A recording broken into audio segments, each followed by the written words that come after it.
Welcome, everyone, to Mexican Crossing Lines with your hosts, Cindy Gomez-Schempp. And Duke Gomez-Schempp. You're listening to 88.1 FM, KPPPLP Fargo Moorhead, where we are adding local color to your airwaves. And tonight's show, I am going to be covering the political suicide I saw happening on the left. Did you guys see the debates for the Democrats? It was not the best outcome. I'm not going to lie, I didn't watch them. We kind of debated between Duke and I whether or not we would watch them. Debating about the debates. And frankly, everybody was live tweeting and messaging on Facebook about every detail of what was happening. I felt like I could watch something of a higher quality and value and still find out what happened. So I mostly watched the highlights, but it wasn't good. It wasn't good. And what was really stunning to me was that it's the first time I have ever seen a political party cannibalize itself from within. It's an amazing thing, what we witnessed, these political debates. We're going to talk about all of that tonight. Some of the key people that are taking front and center stage in political discourse right now on the left, who those people are, featuring people like Linda Sarsour and Tamika Mallory of the Women's Movement and the Poor People's Campaign, Reverend Barber, and Imam Suleiman, friends with Linda Sarsour. We will also be talking more about one of the groups that we've seen involved in the Border Support Network from the beginning, Movimiento Cosecha, and how they made protest at these presidential debates for the Democrats. All very interesting deep dive. But first, we're going to start off with a special guest who's coming here to talk about the continued Antifa volunteers working with the crooked lawyers from Otro Lado and their involvement. Their destructive involvement, both on this side of the border and in Tijuana. It's great to have you with us tonight, Oscar. How are you doing tonight? Thank you so much for having me. Hi to everybody over there in Minnesota. Hi to everybody with the Mexican Crossing Lines. Hi to Duke. Hi to you. You're fantastic. You're doing a phenomenal work, like always do. Thank you so much for having me again. Good afternoon to everyone. By the way, he is a reporter in Tijuana with Border Network News. Oscar El Blue Ramirez has been doing reporting, and I first caught onto it when he was filming, doing live streams outside of a protest with activists from America inside of a shelter called Viento y Marea. And Oscar was very persistent at following the activities of these pseudo-activist, mercenary activists connected to Antifa that were in his town. So I sent him my news stories on Antifa, and I began giving him more, and the people of Tijuana, more information about Antifa. These are the same people Oscar recently had arrested for harassment, for trying to take pictures of his license plates. And now they're up to some more nonsense. I want to share a video that was sent to Oscar El Blue Ramirez before we go into the question and answer here, Oscar, from Pastor Rivera. This video is going to show you two posters, one featuring Pastor Rivera and one featuring Oscar El Blue Ramirez. It's a short video, by Pastor Rivera. Here it is. Hi, Oscar. This video is for Oscar. Here at Chaparral, there's this, the activists are putting there Pastor Albert is a false prophet. And also here, there's another one. It says Oscar El Blue Ramirez Vende Patrias. So this is for Oscar. If you come down over here, you will see that you have these posters on your name, and also my name is here. Take care.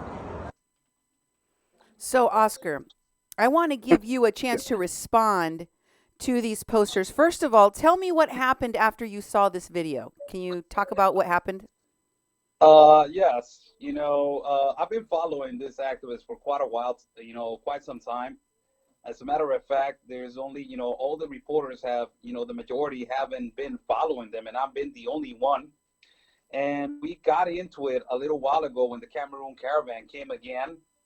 And we got into it with a particular individual from the Border Support Network and another 3 activists. Then the incident that you told me about the plates, I got one arrested that we already know who it is. And as soon as Pastor Alberto, he called me and I was taking a shower. So I answered the phone and I thought that it was something from the shelter. And immediately he told me, hey, they're putting out this, watch the video that I just sent you. So I saw the video and, it was an emotion of anger because all the people in Tijuana that support me, that's, I don't brag about this, but there's a lot of people that, they support me because it's all about our people in Tijuana and about defending, our neighbor. These activists intend to think that because I am a follower of this guy, I'm supposed to be following their footsteps also. They have their mentality way out there. I've been having an interchange with words via message with another activist in my page, and he has a bad perception on what it was, the revolutionary stages, and what they're doing as activism and anarchism. So they put those posters or stickers, whatever they want to call it, and I got there. I was really mad. I got there. I got out of there with my flag. I was walking around out of there with my flag, my Mexican flag, and hoping that I can see them because I already confronted them not only once, but 3, 4, 5 times. And I always been alone there. I don't need no backup like they do. Like they have like 4 or 6 of them, and they start doing this little, round. Round thing that they do when they try to attack you. They, They surround your vehicle. They surround you. Yeah, they start doing their plan to attack you. That goes in circles. I don't need that. And I got there. I started doing a live video, but before I got there, I asked a couple people that they're always there. First off, there's the security guy. And he was all far away from there, and he told me, I thought that he was putting posters of the missing people because they have posters of missing people over there. So he's like, yeah, the guy with the orange cap, that he's the guy that sells oatmeal, the guy that I got arrested. So I asked him, like, he put this up? I already took one down, and he said yes. Also, I asked the guy that cleans over there that he's a deported Mexican. And he went on camera and said, you know what, if you need help, yes, it was that guy, and he was the one that was putting the stickers up. So I knew that it was him. The reason why they're doing this is because we are exposing too much. They don't want me there anymore. Really, they don't want me there anymore, and they think that area is theirs. And they're really, if you're hearing me right now, buddy, you got something right here in your brain that is not working. You got something right here in your brain that is not working. You send me a message. They send me a message, Cindy, saying this. Look at this. Look how their brain works. They're saying, yeah, Zapata was a revolutionary. He was fighting against the corrupt in the government. And I said, yes. Don't you see that we're doing exactly the same thing? Why you don't understand that we're doing exactly the same thing? So I answered him this. He was fighting in his country for his people. What are you doing over here? Exactly. You're not supposed to be over here. That's my whole point. And that's my point that I've been telling them since the start. You want to be here, do things right. Couple weeks ago, this same activist with the orange cap, he started giving out legal information to immigrants in the pedestrian entrance. Excuse me. He's an activist. Excuse me, Oscar. You mean Yes. legal misinformation. Oh, yes. It's Yes. misinformation because Yes, you of and I course. have both reported that these folks give out wrong information, that they create fake marriages, that they're doing legal things that should be illegal, that should be criminal, unethical for sure. But it's Yes. definitely misinformation. Yes. A couple of political parties and some head of a district 9 and 16 over here. 9 and 14. I'm sorry. 9 and 14 over here. District 9 and District 14, I think so. I already talked to them about this situation, that we have a serious situation with these activists. The problem is that there's no organization with the authorities. People need to go over there and say, we don't want them there anymore. And there's been a couple of complaints. Now, two groups of nationalists, they really don't want them over there, but they don't want to go over there and cause problems, because there's really migrants that they really want to migrate correctly. Mm-hmm. So they don't want to cause problems. But these people are basically like this guy. This guy, he thinks that he can run the whole operation, and he's smoke screening the oatmeal. And then as soon as he sees immigrants, he goes over there and he's giving out, flyers to go to Enclave Caracol, where there is Al Otro Lado over there. So you got Al Otro Lado saying and making up videos about ourselves, saying, you know what, these people are slandering us, are making up stories that they're making where we are making fake marriages when we have the proof. They are making fake families when we have the proof, that we are working when we have the proof, that I already have a lawyer for the United States, that there's a treaty when the lawyers can come over here and give legal advice, but don't have an office and don't have people working where the immigrants are, that is illegal. So this is a continuous thing. And what they don't want is for me to be on that particular place. They don't want me over there. And I will continue to go, as I told them, exercise my right and the Article 6 and 7 of my Constitution. And it applies the Article 33 of the Constitution to you guys, that you guys are bringing your political issues from another country to my country, that is article violation of the Article 33 of the Constitution. So, they put all these stickers out, and I went over there and I was recording the whole time. I'm taking away your stickers. And I talked to a police officer, and he told me the next time that you're here, talk to the one that I already know him, is the 016 right there in the area. Talk to him, and what do you want to do? I said, you know what? Remove them from there. There's no necessity from there, and there's no need for people to be right there. If they want oatmeal, they can go around the block, and they can go back and then do the line as they do so. They don't need them there. The whole purpose to be there is the fishing people. That's what they're doing. They try to smoke screen like, oh my God, there was a guy saying, you're bad, man. You're bad because these people are feeding us. Do you know what they're doing? Do you know what that guy in the cap was doing a couple months ago? What? Do you know what this guy is about? Do you know that these guys are anarchists? Did they come and they want the whole thing to be disrupted over here in our city? No, I didn't know that. There's people that they don't know what is going on. So that is what these guys do. They go over there and try to act like, oh my God, I'm helping you guys, and we're saints, we're not doing anything. And they try to do that to humiliate me in a way, like I'm selling out my country. And all the people over here know that. That's the number one thing that I'm defending. For God's sake, I got my flag over there the whole time. Well, And they're just, yeah. One of the things that I find very interesting, because, recently one of the Al Otro Lado lawyers put out a video with the defensores, the dream defenders, or defenders of human rights or whatever, where she was mentioning you, mentioning me, mentioning Anthony, and mentioning the professor Correa Cabrera. All of us are Mexicans. You and Guadalupe are Mexicans and not Americans. Me and Anthony are Mexican American and have gone back and forth across that border. And these mostly white activists from the United States are in Mexico.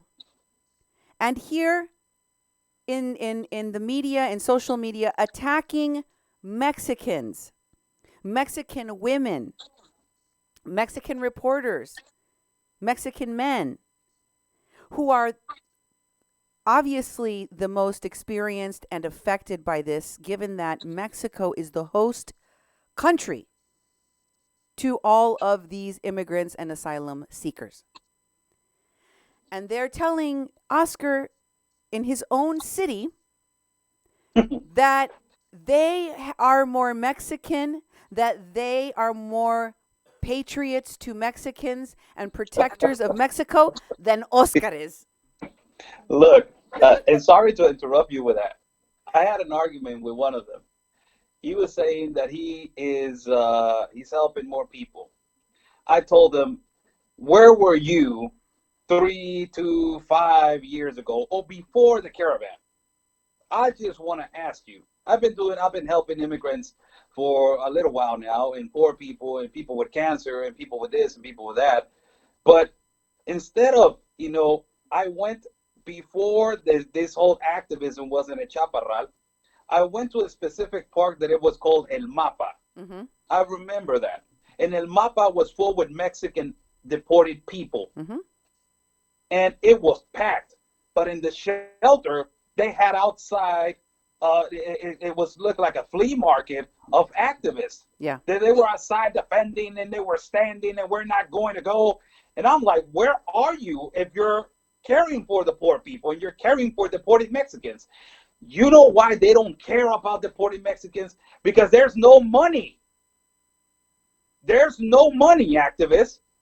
You don't care about Mexican deported people. You don't care about our people. But there's a lot of people that they want to cross to the States and ask asylum, and they're Mexican. But yeah, there's no 40% of them. Because in that video, this lady was claiming that 40% of the population over here, that everybody in Mexico laughed with that video about the one that you made. 40% of the migrants, they want to cross to the United States and ask for asylum, and they're Mexican. For God's sake, what a lie, man. But where are you to help the Mexican poor people? If you want to be an activist in my country, first help our people. And now you want to be an activist because the caravan is here? Don't tell me that you come all the time crossing to Mexico at 5 o'clock in the morning, make your little oatmeal, get ready, and then go back, and then come back for free. Don't tell me that. Where do you think that we're born? Stupid land? Really? Are you doing it for free? My God, you must have a lot of chunk in the back to do it for free. Mm-hmm. And that is the thing that is really, a lot of people around there, Cindy, when I get there and I ask about them, they're getting sick and tired of them. And when Mexicans get sick and tired of them, what they do? You don't need no physical force. And you don't need to tell a Mexican, hey, you know what, let's go together. No, they do it on their own selves. Let me just tell folks that, and I really appreciate you narrating what occurred and how you went down there and took down those posters. Or I like how you described it better, those stickers, because they weren't very big. They were like the size of a baseball card, pretty small. Anyway, I want to share Oscar El Blue Ramirez's video, the full video, in which he shows the posters. He goes down there, he takes them down, he talks to an officer. You can hear the officer ask him, what do you want us to do? That you hear the conversation between him and the young man who was a witness that saw this activist. He described Mitchell Verderer, somebody I have covered more deeply on my program. And you should look at the whole video for yourself. The reincarnation of Ricardo Flores Magón, he says.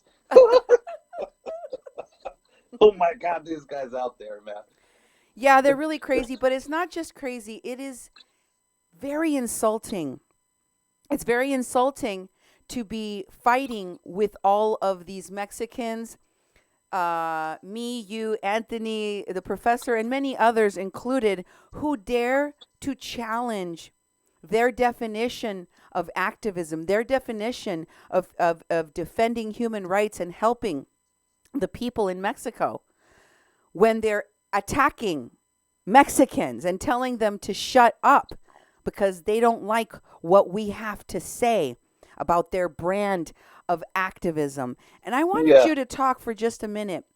Can you tell us a little bit more how people really feel? Because it seems like everybody knows who the guys are that sell avena. It's the guys selling avena. They're like, it's the oatmeal dudes. Everybody knows the oatmeal guys. Yeah, there's like two or three organizations over here, big of nationalists. They go and protest when there needs to be protesting. And there's a group that is really extreme nationalists that they already, had a long talk with me about it, but they go over there and they act. They don't go over there and they talk. They go over there and they act. This group of nationalists, they're sick and tired of them. They are. And, I don't want to be a part of whoever, violence is not the solution. I think the solution with these people is for them to understand that, like we say, always your country first. First is our people. I really don't mind you giving oatmeal to people. That is a great thing that you're going to be, God is going to bless you with something else, really, because you're feeding people. But what I don't agree is that you're basically fishing, man. And a lot of people right there around the area, they're getting sick and tired of them. You can hear the talk, and you can hear them. You can hear them say that they're not, categorizing them as coyotes. They tell all the coyotes, the güero coyotes, Yeah. los güero coyotes. So Wow. Güero everybody knows them coyotes. now. That they know that every time they're sending them across the bridge. You ask over there. So when they talk to people, where do they send them? Oh, they go and they tell them, oh, cross the bridge and go cross. So if you cross the bridge, immediately you get to Enclave Caracol. Of course. So why are they doing that? If you're there to help people, you're not there to guide them to a legal office so they can get a legal advice.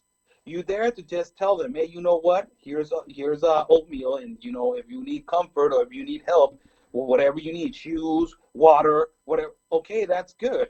But when you're given legal advice, that's a whole different scenario. That's the government of Mexico that is supposed to be in charge in Grupo Beta. That they're doing the horrible job right there. Horrible job. And I think that something's fishy over there, Cindy.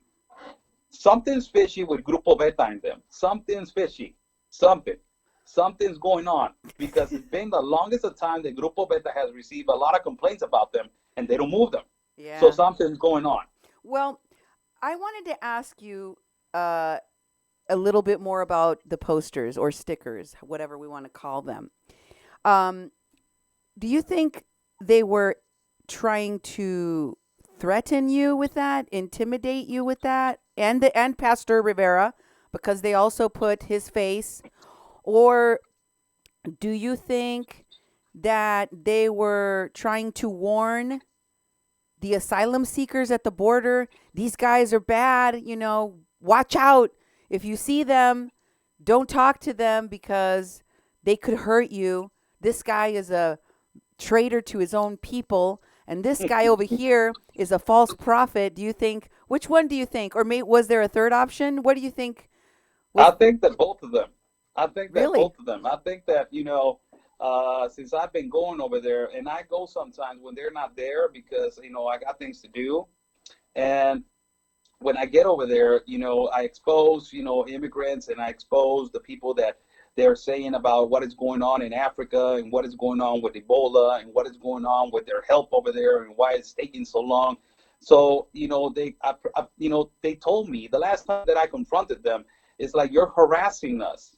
You're harassing us. You're taking pictures. You're uploading to Facebook, and then there's shares all over the place. I'm like, yes, I've been trying to talk to you guys, and you guys deny me the interview, and I know what you guys are doing. So why don't you just give me an interview? We get it over with, and that is it.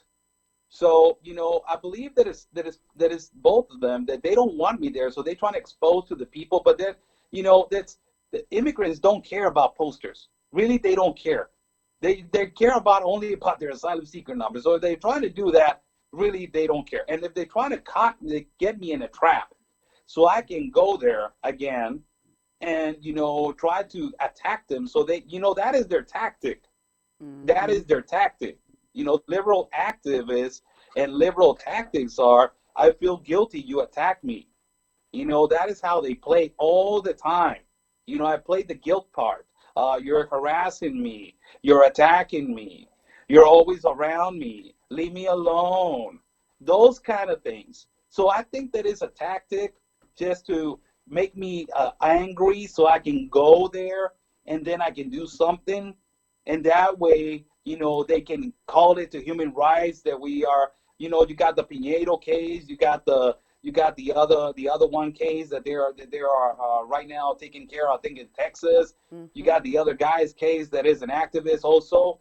So they're trying to, play the part so we can do something out of hand. So they will, immediately go under that case or under that scenario also.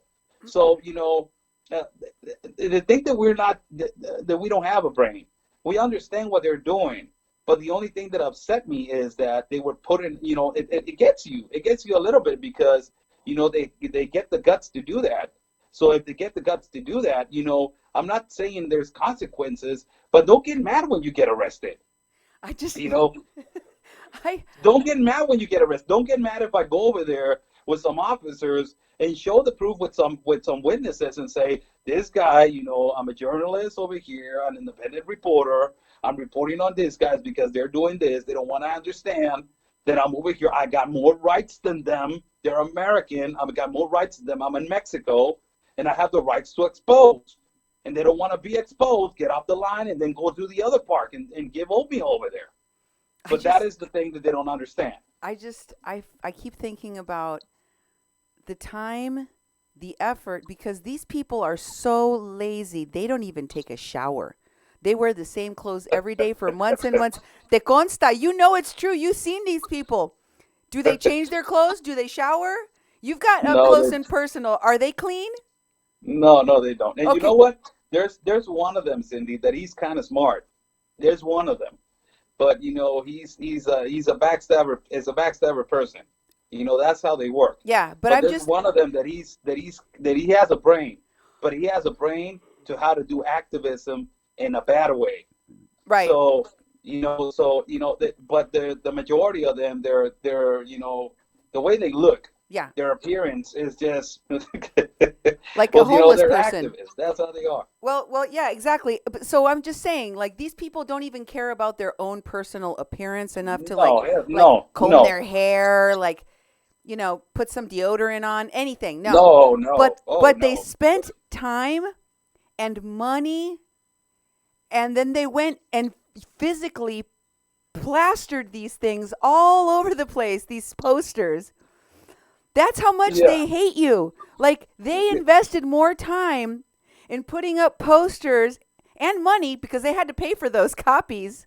They had to pay for all that equipment to put this up, more than they even spend on their own hygiene. That's an amazing amount of anger. Like, you've really exposed a lot of things about these people single-handedly in a way I don't think any other reporters have. In Tijuana. And by the way, one of the only reporters that still is. Because most of the other reporters have just stopped talking about this. But these Antifa volunteers, they're dangerous. There's a lot of evidence that these people are dangerous. And Oscar is a key witness to that.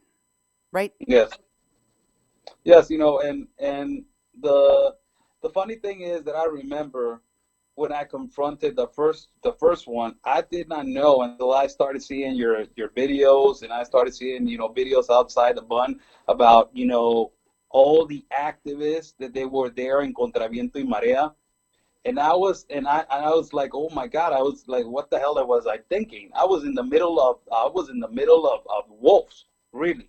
And I was yelling at this guy, one activist, that he was really tall, that he was burned from his face. And there was a lot of them behind me. And I was walking around like, who are they? I don't even know who are they. But right now that I know a lot of them, they have a really bad record. I committed my mistakes, when I did my thing. But these people, man, have a really violent record. And over here, they try to do what they are best of. Cindy, they try to stay in one place, don't move out from what they're doing activism. The trafficking is there. It's always been there. The children and drugs are involved. Sexual favors also. There's all over the place. And the thing is that I don't understand, where did they get the permission to live over here? Yeah. Like, where do you live? You live in Mexico? Yeah. Who told you that you can live over here and do what you you have the freedom to do? And I think that talking to a couple of politicians, that is my main purpose, Cindy. Talking to this head of districts, the security, the measure of these activists and these lawyers on El Chaparral, it needs to stop. I've been really persistent with them, and they're going to try to do some measures enough income in September. They're going to try doing some measures, security measures with them, and income in September. They already put a tent from attention to migrants that is federal funded. So that makes you think that they're going to put a lot of things from our government over there that, ultimately is going to brush them off from that area and put Mexican people in charge. That they're not supposed to be, Mexico is not supposed to be spending money on these people, but I don't see other solution. Really, I don't see other solution, because the authority doesn't want to do anything, and the only people that really want to do this is little organizations from Tijuana. It's about time, and I hope that Andrés Manuel López Obrador is paying attention both to the Mexican people, and also to the media, people close to him, that are telling him that these American Antifa activists operating in Mexico, working with the traffickers, working with organized crime, they got to go. They got to get out of Mexico. They do not have to keep interfering in Mexico. And we hope that we can get them out of politics in the United States, because they are literally destroying the progressive left. And I'm going to be talking more about that in just a minute. But first, Blue, before I let you go, I know that you have a special announcement to make. You're going to be taking a trip here very soon. I wanted people to tell you, by the way, we are still planning our trip to come out to see you Yay! in Tijuana very soon. But I want you to talk about your announcement and how can folks follow your work, Oscar. Thank you so much. Thank you for the space. For the people that are just watching, tomorrow we're going again to Tapachula, Chiapas. We're leaving tomorrow to Tapachula, Chiapas.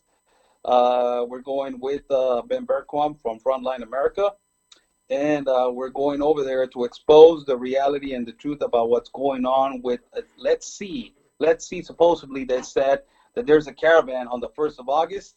Let's see if it is a real thing about the caravan on the 1st of August. We are going to try to go to Guatemala, enter Guatemala, be on the water rafts.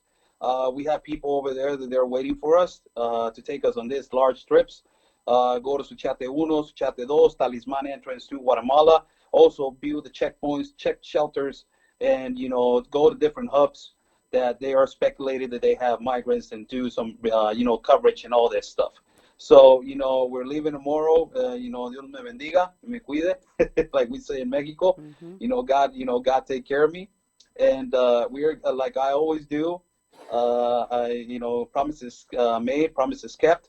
We're going for the second time. I hope that God gives me health so I can go again for a third time this year, and go over there and expose what we've been exposing. Last trip that I did, I landed there on Tuesday. It was a long flight, man. It was one of the most longest flights.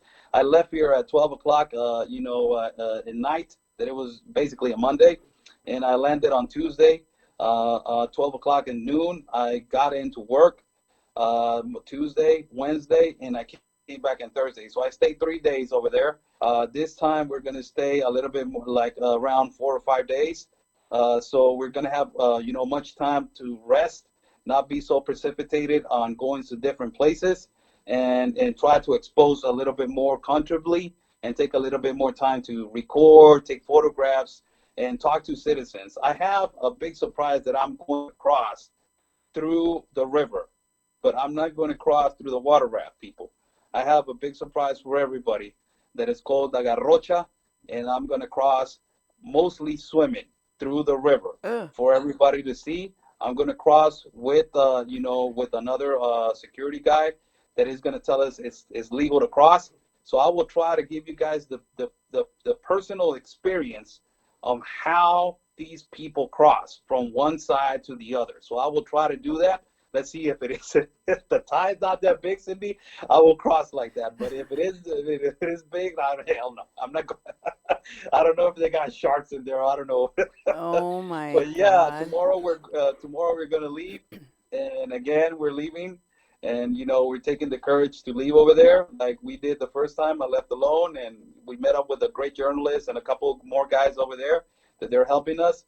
And tomorrow, we're leaving with this great guy that is called Ben Berquam. That he's a phenomenal guy. He does phenomenal reporting, so outstanding. So we're gonna go over there and expose what we've been exposing, and if it is a reality about what is going on in Guatemala and all these entrances. Again, if it is the number one purpose is to see if the National Guard is doing their job, to see if the National Guard is doing their job in the Suchiate, because right now, they're supposed to be stopping immigrants that they're coming from Bangladesh. There's a lot of them that they're coming from Bangladesh, and there's a lot of them that are coming from Cameroon. So let's see if the medical center is right there at where it's supposed to be, checking all these people medically.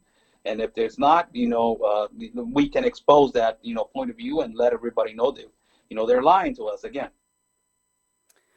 Well, it sounds super, super exciting. You have to follow Oscar El Blue Ramirez and Border Network News so that you can be caught up with every aspect of his trip to the Mexico-Guatemala border.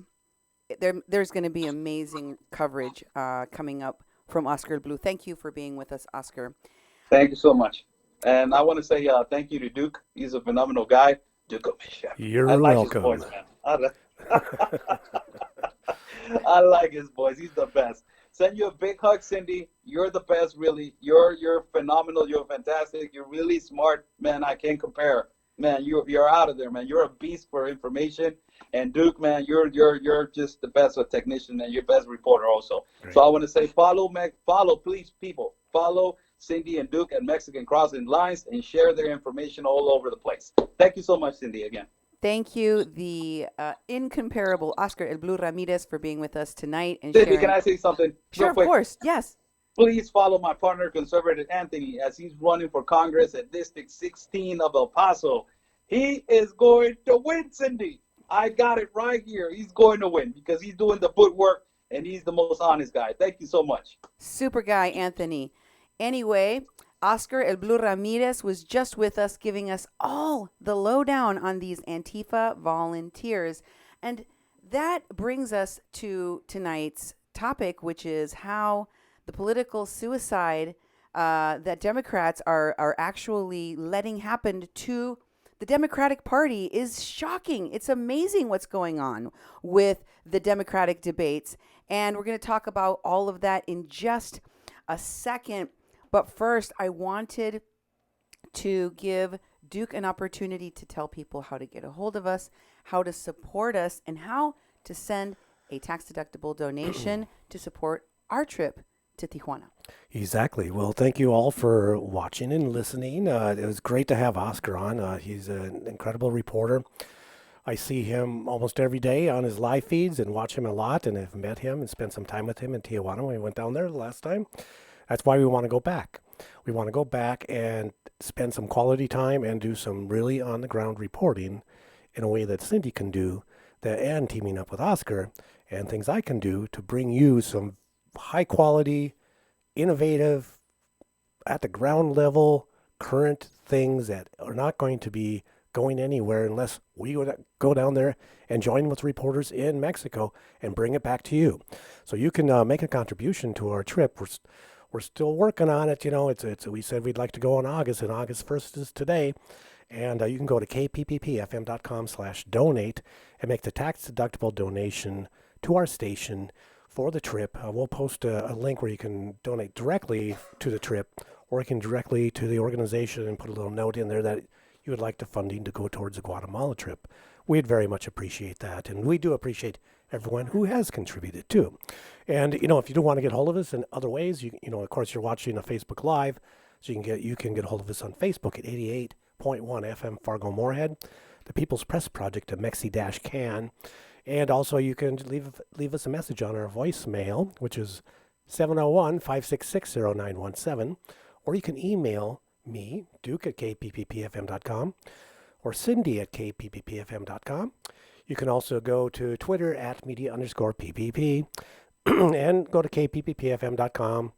That's where we put all of our videos, and we'll strip the audio from the videos, and we take some of those and we put them on the air here in Fargo Moorhead. So if you're listening in the Fargo Moorhead area right now, we do this on Facebook Live, but then the next day or within a day or so, we'll put the program on the air here locally, because we reach up to almost 200,000 people in the area that very flat here. So our radio signal goes a long ways. So we do reach a lot of people, and we're the first number on the dial, 88.1. And thank you for the people in Fargo Moorhead who have been supporting our station, listen to our station, and contribute to the station. We love that. If you make a contribution and want your name mentioned on the air, you can do that. And then I have a piece that I'll do throughout the day that mentions our contributors for the week, and your name will go over the air. If you don't want your name mentioned, if you don't say I can, I'm not going to put your name out there. But you don't have to say don't mention my name, because if you don't say mention my name, I'm not going to mention it. So, I'm asking people who are brave enough to have their name out there to please do that. Also, we have a YouTube channel, Duke 1517. We're still waiting to be approved for the whole partnership thing. I don't know what's wrong with them, but they're taking their sweet time with us, and nothing's happening there. But we do need more subscribers. So go to YouTube and go to Duke 1517. Subscribe to our channel. We put these videos up in high definition pretty much right after the shows we do them. So daily they are updated, and people that don't have Facebook can watch them there. So thank you very much for watching. Thank you for your support. And it's going to be a great show. It is. I told you these Antifa do not represent Democrats. They do not represent the left. But somehow Antifa leaders and Antifa members are saying, we are you. You have to defend us. You're supposed to protect us. And they have been heavily, heavily involved in all aspects of this, many campaigns, all the way going back to Standing Rock, doing disaster relief. They're in Mauna Kea. They're out in Puerto Rico. They're involved in the Border Support Network. They're in Mexico. They're on the border. They're suing the president. In fact, one of the people that was in that lawsuit, Mr. Nate Dennison. Remember I showed you more about his background in the legal battle show I did, where I talked about the lawsuit against President Trump? It involves one of these guys who's an alleged Antifa leader or organizer. Dennison posted this picture of himself outside of the Viento y Marea shelter, where Oscar started doing all those live streams that I talked about earlier. That's where I started following Oscar. And this Nate Dennison, he was there too. This is a picture from his page showing the outside of the shelter, the door there. This next one shows that he was at the action where a bunch of people tried to cross into the United States on January 1st. Oh, yeah, yeah. And they had like 150, 200 people, and the Border Support Network spokesperson listed as Lilith Sinclair and Brendan Tucker and Evan Duke were all in an article talking about how they were just there to see and witness and watch people. That's right. Go over the wall. He was there too. Nate Dennison was there too. This is a picture from that. And then here's a picture that he posted of the tear gas canisters. He collected them to show the variety of the ones that were shot that evening. Wow. Here is another picture of him posting all those hundreds of people that are going to cross. You see the people down there? Yep. Remember a bunch of people on that pictured on that hill and other pictures that were seen of that evening? Yeah, he was involved in all of that. Wow. So, what happened at the presidential debates? I mean, I've seen, for example, when, they've had protests against the RNC, but it's usually progressives, that are protesting the opposite party, not Democrats protesting their own party. Oh, yeah. Or Republicans are protesting their own party. You don't usually see that, right? Right. Which begs the question, what party are these people from? What are they doing? Why are they cannibalizing other people? Moderates, I guess I would say, because these folks have some very radical, some would say even crazy ideas of how to do things and who they want to do them with, like anarchists. Mm-hmm. And there was a lot of protesting going on. Here's just a sample from Ruptly. And you can see Rashida Tlaib right front and center protesting against the Democratic debates. She's...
Climate change, racism, exploitative economic system that we live under are all connected together.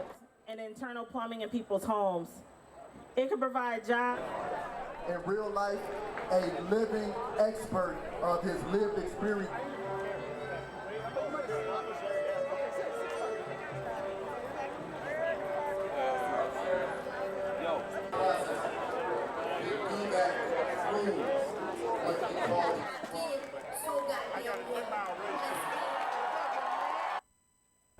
So there was a lot of signs about the Green New Deal and unions for all and, some, pretty standard progressive types of things, other than maybe how we actually pay for and make work a Green New Deal the size of the one that Ocasio proposes. Mm-hmm. But what did you make of this, the attacks that went on outside and even inside where the debates were being televised? Well, when I see stuff like that, I know, from being an organizer in the past, and when you have the opportunity of a big national event that's in a city that you can mobilize people, get them together and do marches and put attention towards the issues, but none of that stuff changes anything. And disruption, is for what? I think it's for stardom. It's the first thing I think of is that because going into a debate and disrupting it is not going to move your issue forward. It's not like, oh, that made a lot of sense in the middle of the debate, and we think that we should sit down and talk about that. And it's like you need to have the political clout and the will to work in that system to change it. If you're just going to force it to shut down, you're going to have to do a lot of different things than what they're doing a march and having music and looking like, it's a festival outside for people to get together and doing messaging and giving out flyers and promoting yourselves. They need to get to the root of the problems and actually have demands of those problems and have the power for the politicians to concede the power when they have a demand, in which they don't concede anything without a demand, and these people have lost touch with organizing is, and the disruption of interrupting stuff. It's really not a good thing to do because it doesn't solve anything except make you some sort of a star with street cred. You'll see some of that tonight. It really bothers me because it has gotten so far away from what they profess they want to have happen, and their tactics on how they go about doing them aren't going to make any of that stuff happen. In fact, it's going to make it worse. Well, what if I told you that maybe the reason why they're doing something that, as you said, is obviously not making a demand, it's not following organizing principles, it's not really seeking some kind of an opportunity to redress grievances in the most effective way. Maybe that's on purpose. Oh, yeah. What if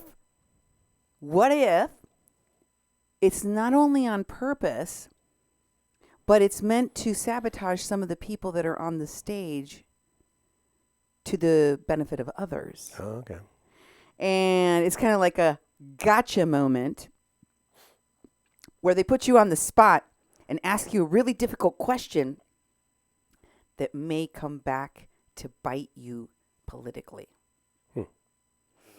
What if it's for theatrics to set up the next line of questioning, the next topic to be discussed? Because what happened after there was these disruptions, both inside and out.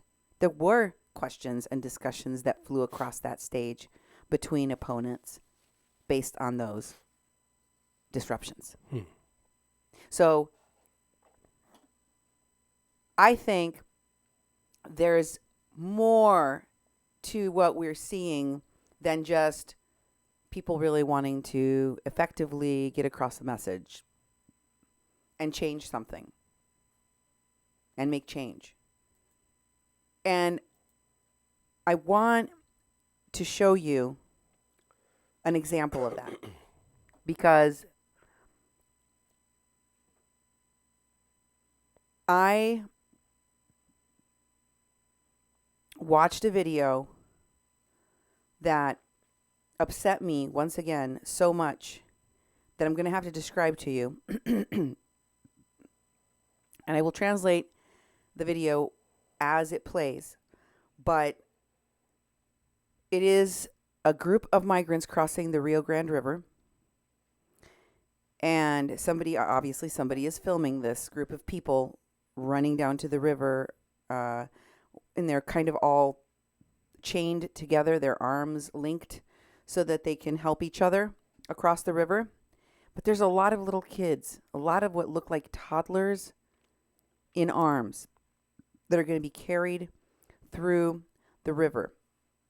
If frightening scenes upset you, you may not want to watch or listen to what's going to happen because it is heartbreaking.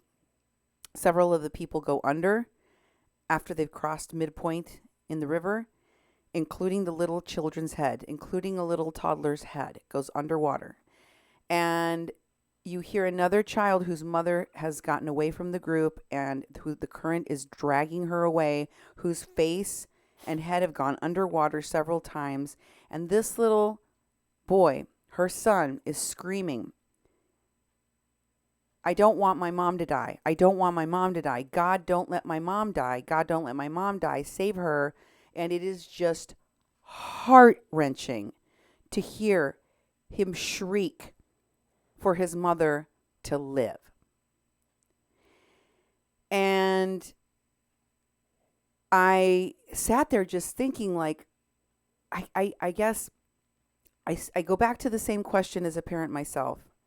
In what kind of situation would I do that and risk my wife's life, my husband's life, my child's life.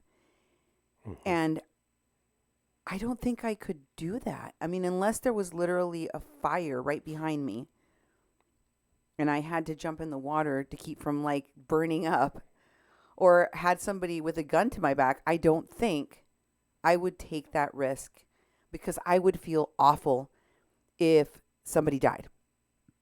Right? Mm-hmm. And it was just horrific to see what almost happened to this mother and to this little baby that he was going to have to witness. Here is that video I will narrate for you. It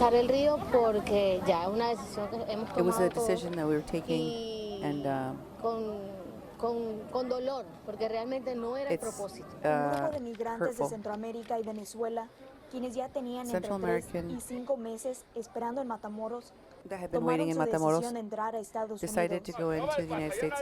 Solo alrededor Nobody de can 30 pass through migrantes here. lograron evadir el ejército mexicano y cruzar en Only fila by con running niños were they de la able mano. to Unos 100 make it into tenían la the river. misma intención. 100 of them had the same intention. No quiero perder a Save mi her mamá. life. Estas son las palabras de I este don't want to lose pequeño, my mother. mientras que su These are mamá the words luchaba contra la corriente del río Bravo. of her son as a woman El fought for her camino life. parecía corto y Fighting the fácil, current. pero a la mitad del recorrido el It río looked easy incrementó enough, en but about profundidad halfway junto through, con la corriente. Inmigrantes que took eran them parte away. del grupo intentaban ayudar a los que se los llevaba la fuerza del río, pero el Border agotamiento patrol era agents visible. attempted to help Migrante those who tras were being, migrante or others se of the desviaban del migrants were grupo trying con to la help those who were corriente. being carried away by the current. Antes de cruzar, el grupo decidió hacerlo, ya que pensaban que el río no estaba profundo. They El río decided to fuerte, cross because they didn't pero believe that ahorita, the current was so bad. No está tan fuerte. It's not as bad now. Ahorita podemos pasar caminando I think todos we y en el can nombre de Jesús cross todos walking, vamos a pasar and we're caminando. gonna all walk Mientras que through it. cruzaban, la patrulla While they were fronteriza los crossing, esperaba en el lado estadounidense para detenerlos. police El waited padre, for them on junto the a other sus dos side. hijos en sus brazos, se detuvo para cruzar, The father, tratando with de his 2 encontrar la kids in manera más arms, segura. Un stopped hijo cruzó primero, pero 2 lanchas de la patrulla fronteriza to find the llegaron safest a way to tiempo cross. para rescatar al padre 2 of the y a su boats segundo niño. arrived finally and saved the son and the father and the 2 sons. We're trying to avoid having people, putting their lives at jeopardy. El segundo grupo There's de a very strong migrantes current que no underneath. lograron evadir las autoridades The mexicanas majority dicen que of seguirán con sus the planes de authorities reintentar weren't cruzar el río, able al to igual avoid tratan de the Mexican convencer a los authorities, migrantes que siguen en espera, ya que ellos dicen es la única and will manera have de to entrar a continue to Estados wait to Unidos. try En to Macalén, cross Texas, again Miguel as soon as they Cavazos, can. Univisión. So, that was the report. I didn't know when I first saw this report, which is terrifying, that it would end up on Real America, another show that is carried on Univision with Jorge Ramos, who, as you know, has a much further reach. And it's the same video, but you have to understand that when I realized that this was going to be posted in the Border Support Network started by the Antifa leader, Evan K. Duke, that they were going to be using this very same video from Univision, from Jorge Ramos's show, as you can see at the bottom of this screen capture, Real America with Jorge Ramos, desperation at the border, in this very dramatic, seems like, there is some, I don't know, I feel that there is something seriously wrong with the way that Jorge Ramos and Univision have chosen to portray what is, in my opinion, putting toddlers, kids at risk, little kids at risk, babies, anyone that doesn't know how to swim at risk. I think it's a travesty. But check out how Univision's Jorge Ramos and his Real America portrayed the story.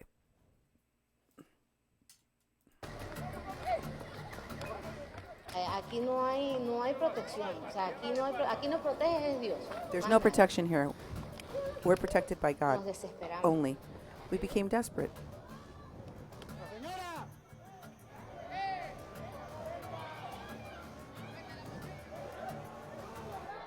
En el nombre de Jesús, todos vamos a pasar In the name of Jesus, we're all going to cross.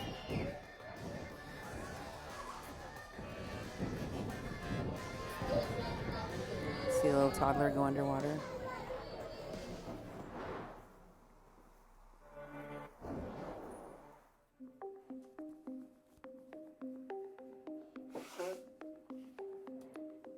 There is an undeniable crisis right here at the border. Record numbers of Central American families are arriving, detention centers are overflowing, and children are dying. Just a few weeks ago, we went to the border to meet with a team of volunteers who cross a bridge into Mexico every day to help families waiting to apply for asylum. These families have been waiting for weeks, even months. But last week, everything changed. Breaking news, the Trump administration changing the rules for migrants hoping to claim asylum in the United States. People who come to our border and want to apply for asylum must have already applied and been denied at a country they passed through. It could apply to almost all asylum seekers who are currently arriving at the U.S.-Mexico border. Immigration rights groups argue that this is all just part of an effort to sow fear and deter people from even seeking to apply. The president announced an end to asylum protections, and we knew this would change things for refugees and our story. So we sent our Nidia Cavazos to get an update. Nidia, so you're from the area, you just went to the border, and then what is it that you saw? Well, when I first get there, I noticed that the environment is different. It's tense. And as soon as I get there, a family comes up to me. The husband starts telling me that they've been praying for a journalist to come because they've been threatened by the Mexican soldiers. They've been trying to cross onto the U.S. through the river, but they've been threatened, and they think that something's going to happen. So by them having a journalist with them, they think it might be safer and that they won't shoot them. You were that journalist? Yes. And so they immediately tell me, okay, then we're going to gather everyone up and we're going to cross over. Where were they coming from? From all parts. Whenever I had been to that bridge previously, most of the families were from Central America, but this time the majority of them were from Venezuela. That's what was different. And so this is what you saw? This is what I saw. We immediately start climbing up the stairs, and we go past the gate that was locked.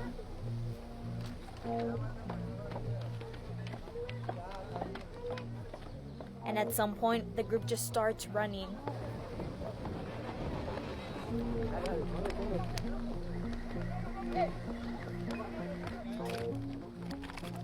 So I'm running, but a guard catches up to us and he's able to stop more than half of the group.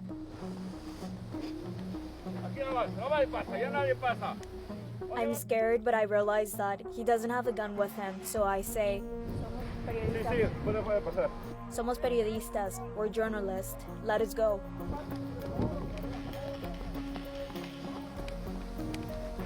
I'm thinking I need to get to the front, and so I just start running, and the photographer's next to me, and he's just like, go, go, keep running.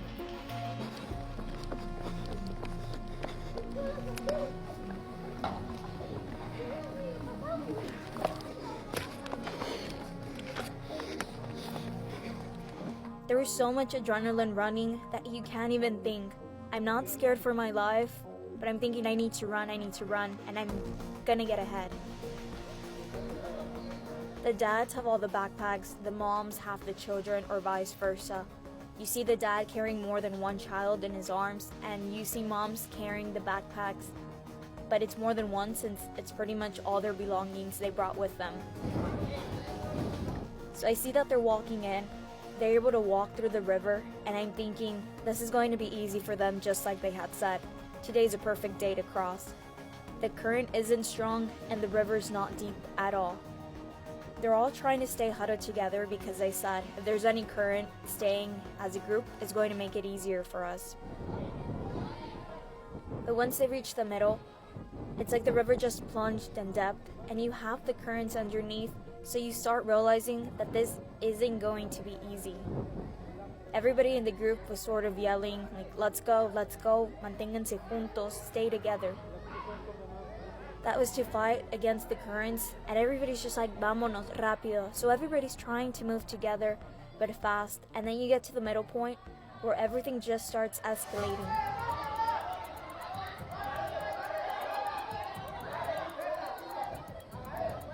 And all of a sudden, the photographer next to me yells, La señora. Hey! La señora! There was a lady who had deviated away so much from the group.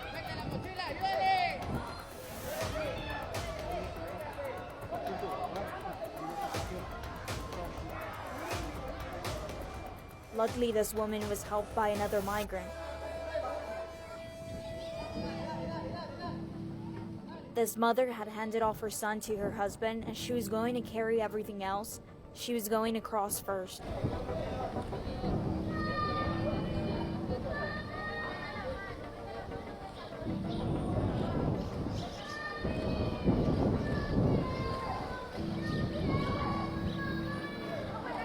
And all of a sudden, we see her get pulled away by the current, and that was probably the toughest moment, not just for me, but the families ahead and the reporters on the sideline.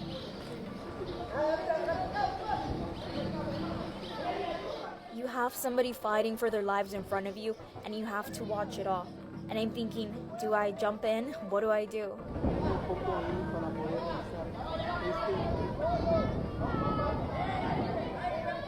I broke down and I heard the little kid, the same family who had asked me to go with them. He starts yelling and he's praying to God.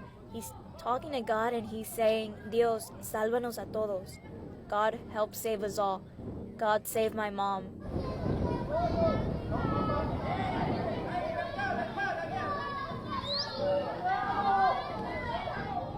You have his dad also yelling at us, yelling at the reporters, and yelling at Border Patrol on the other side to help them. But the current got stronger, and she starts getting pulled even further away.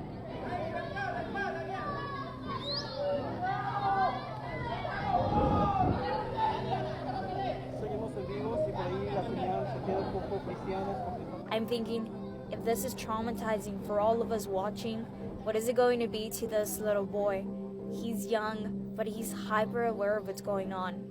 And on top of the bridge, the cars that were in line to cross onto the US, they're watching from above, and everybody is taking photos and videos of what's going on. CBP and Border Patrol agents were standing there. They were watching everything that was going on in the river. Some of them were watching the other migrants who had already been detained.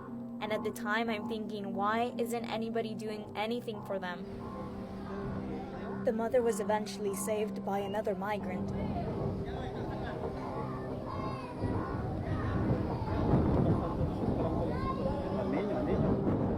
It took about half an hour before we see the first boat brought on by Border Patrol, but by then only one family, the father and his child, were left.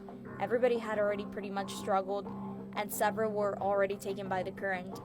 They survived, but I don't think you can possibly get away from a situation like this with no trauma, especially if you're seeing your mother nearly drown, or you're her husband and you're thinking you have to stay behind with the kids.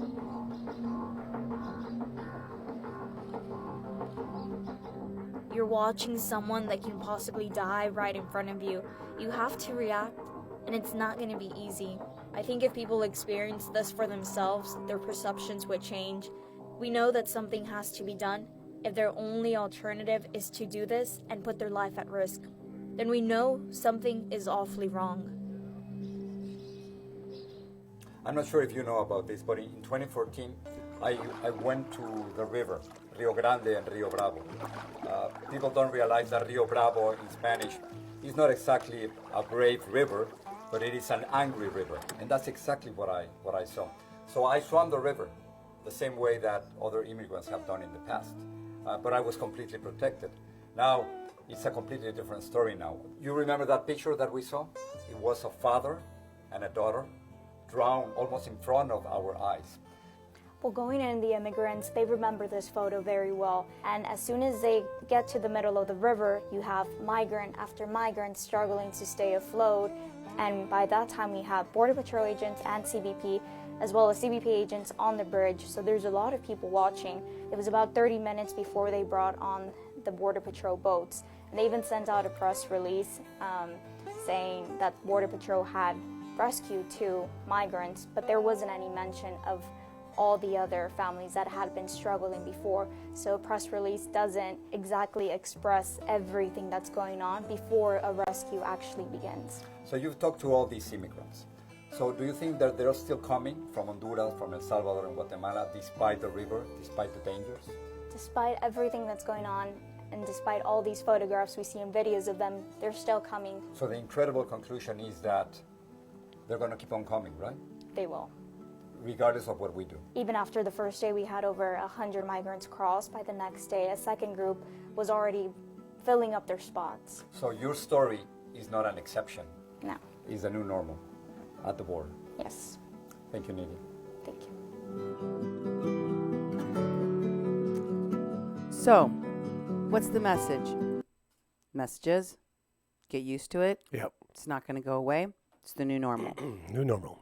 Are you okay with that, Duke? No. There's going to be dead bodies on the edges of the Rio Grande.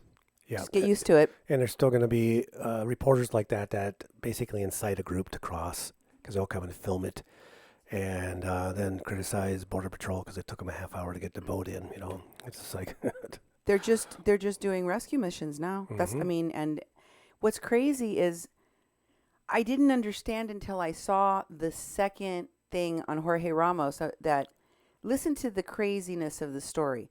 The dad goes and finds this reporter and goes, guess what? I was praying for a reporter from a major network to come here and film us crossing, and then you arrived. And why did we need you? Well, 'cause we're afraid of Mexico's National Guardsmen shooting us to death while we're trying to cross. Yeah. How plausible does that sound to you?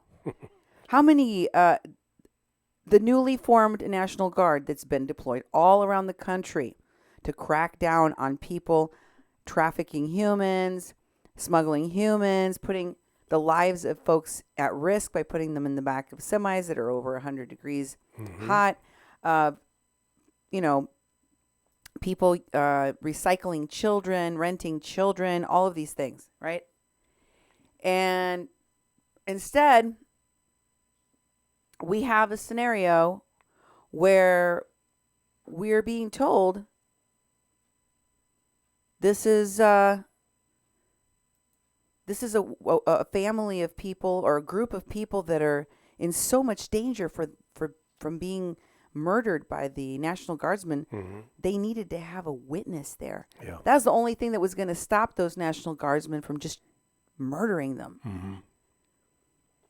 Did that sound like accurate? I was shocked that I heard her say that in American. Do you think that flies here just because Americans think that Mexican police are corrupt? Maybe, I don't know. Do you think so. they just believe that they gun people down in Mexico for no reason? Oh yeah, I think they believe that. Plus, in the film, she said, then I noticed he didn't have a gun. It's like, wait a minute.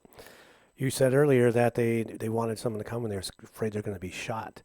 And yeah, exactly. It's like, the Mexican police are corrupt and all these Border Patrol people are down there and they're corrupt. And I've seen them do very kind and generous things for people. I've seen more humane things done by people on the border in these crossings because this is unusual. There's huge amounts of people, lots of children, and people are taking some care. And they're not getting rewarded for that because they're still having to detain people, and there's all, just a huge mess of people. Right. But it's like, I think that journalist was like most of the problem of these people that day because she was the reason that they crossed. She gave them a false sense of safety. And it's almost like it was reciprocal. She happened to be there to catch this story and protect the lives of the migrants from being murdered on, by these National Guardsmen.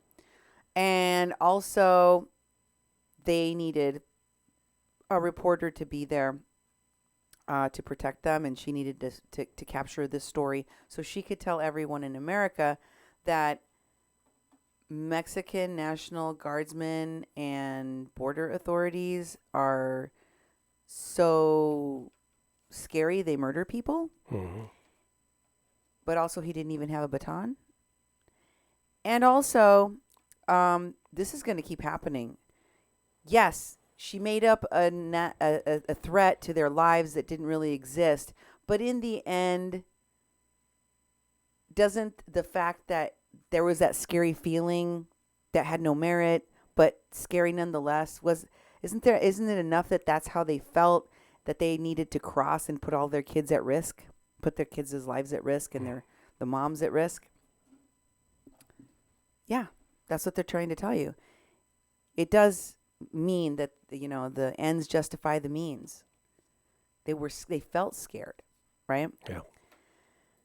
Well, what I found scary was the fact that they would use any justification to put in danger the lives of toddlers like that. They don't have a choice. You heard them screaming for their lives. And this kind of over-the-top rhetoric that calls you to do things that justifies illegal and crazy and terroristic types of activity is exactly the kind of radical rhetoric from the extreme left that I believe is cannibalizing and committing political suicide for the Democrats right now. One of the strongest proponents of wackadoo is Linda Sarsour of the Women's March. And she recently called for a jihad against President Trump and his administration. Listen for yourselves how she do. And I hope that when we stand up to those who oppress our communities, that Allah accepts from us that as a form of jihad, that we are struggling against tyrants and rulers, not only abroad in the Middle East or in the other side of the world, but here in these United States of America, where you have fascists and white supremacists and Islamophobes reigning in the White House.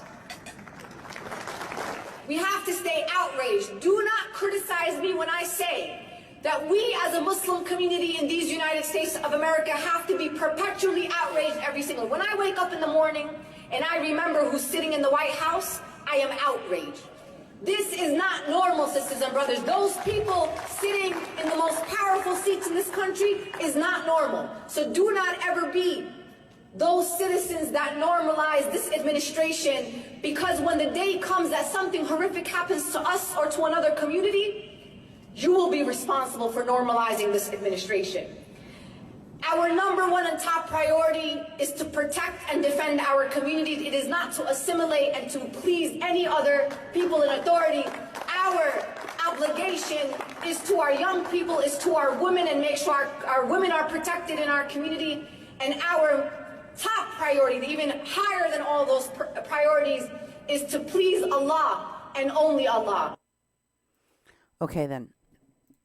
I find how she kind of trains folks into this idea, this moral superiority of why you're morally outraged every single day of your life and why you have to stay outraged at this administration, why there's no cooperation between the parties, why our Congress is literally, at a standstill, why we can't pass meaningful bills that will deal with these crises, including this border crises.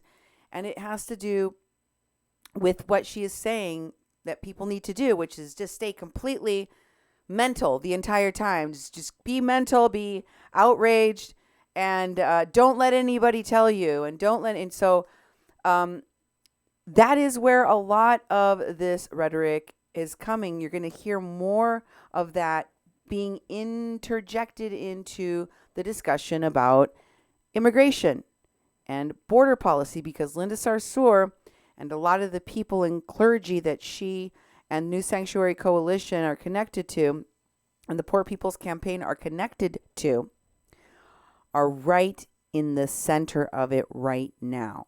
Remember this weekend, there were some actions happening at the border, and then on Monday there was a Moral Monday press release that happened. Here's a small clip leading into it. Behind the guy with the with the megaphone, or what is it, the CB kind of thing looking thing in his mouth. Next to him is Imam Suleiman. He is one of the people, Omar Suleiman, that works very closely to Linda Sarsour, and I'm going to get into that in a minute, but check out this clip. So we're about to start the press conference. Liz, you up here with us? Reverend Barber is there in the red. We're going to all the press members. We're going to be very clear right now about why we're here. Brother Fernando Garcia is going to lay out the agenda, and then three of us are going to respond to what he has said and what we are going to do today and beyond. So be very attentive here. We have just three persons that are going to do that.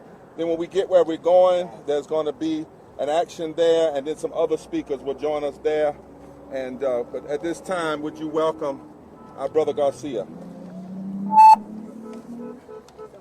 You might can use your regular voice because all the. Can you all pick up with regular voices without the? What about that? Is that better? Is that okay? Let's do that. Okay, everybody. Thanks again. My name is Fernando Garcia. I'm the Executive Director of the Border Network for Human Rights.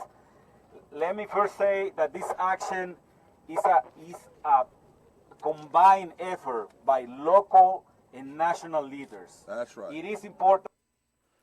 Okay, I'm not going to play the rest of that. There is a 1 hour and change video. If you just search for Reverend Barber and Omar Suleiman, Suleiman, or just type in Moral Monday, and the videos will come up. And they talked about all the things they're going to be doing in the upcoming days. They're like, we're going to demand congressional hearings. Here is a tweet by Imam Suleiman, talking about what he was doing with Reverend Dr. William J. Barber in El Paso. And this was posted on Facebook by Dalia Fahmy, saying Imam Omar Suleiman is at the border with Reverend William J. Barber, where together they are standing with the forgotten. And from Omar Suleiman's Twitter account, at Omar Suleiman 504, he tweets, no one could look these kids in the eye and say they deserved to be in cages without toothbrushes or showers. Witnessed firsthand the cruelty of the Remain in Mexico program, which stacks these families up so their cases can't even be heard. Seeking asylum is a human right. And there's a picture of what looks like Reverend Barber in Mexico at different shelters, I'm assuming. And behind him is Mr. Suleiman. And what I think is cruel is all of these organizations working very closely to Linda Sarsour and Mohammed El-Nakib,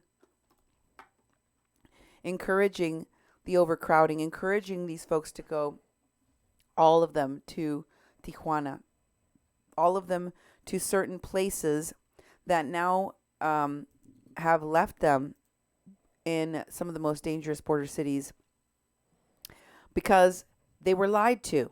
They were given false hope and false promise about whether or not they would be granted asylum, whether or not they had a chance, a snowball's chance in hell of getting to stay. They didn't tell them that. But guess what, folks? Linda Sarsour is there. This is her video. I'm going to show you a clip of what they had to say. This was taken by Linda Sarsour. So she's got her fingers in all the pies. Here she is. Oh, she's filming. This is the... Communities and impacted communities across this nation. Because as we know, El Paso is really the belly of the beast. And indeed, this system is a beast.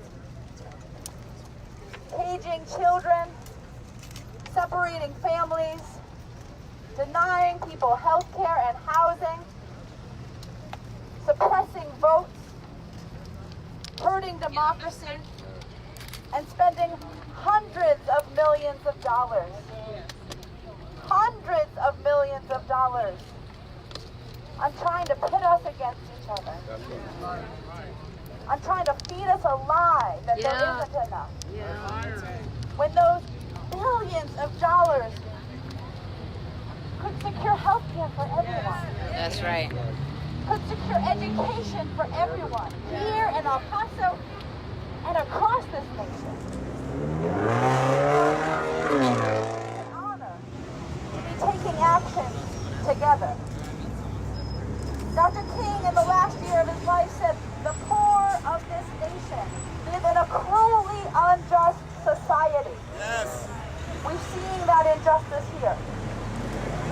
If they can be helped to take action together, they will be a new and unsettling force in our complacent national life. Well, people are taking action here in El Paso. Families going on hunger strike in this detention center is taking action.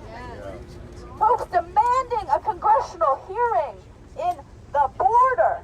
A full hearing at the border is taking action together.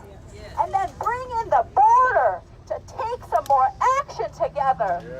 In McConnell's office, in the halls of Congress, and across this nation, saying we will not be divided anymore. An injury to one is an injury to all, and our families are being hurt.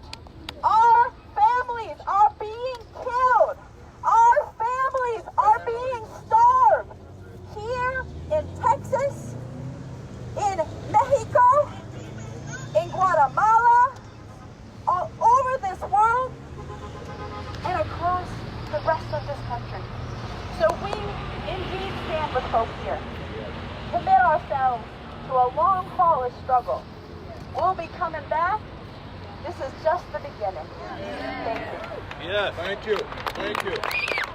I need everybody that will raise their hand. Everybody who will join us wherever you have to push until there is a full congressional hearing here on the board. That's right. Yes. Yes. I need to know the people who have come here today but will answer our call to go to the halls of Congress and do their, to pray in, sit in, stand in, whatever it takes. What, can I see your hands? They're up. They're up. I need those that will push for this legislation to hit the floor of the House to be passed, and then demand that it be passed in the Senate as well and signed. Yes. And I need those of you that know that if no legislation is signed, we believe in the legislation of the Almighty God, of the Spirit of God, that says we have to have an eternal dissatisfaction and an eternal fight against injustice. That is our calling. That is who we are. Yes. So we're getting ready now. When we go where we're going with streets, there's going to be a program there. Imam Solomon. Okay. They're working together. And it's important to study this, guys. I know people don't like to get their hands dirty, but we have to know what's being said on both sides so we can make our own judgment, our own educated judgment.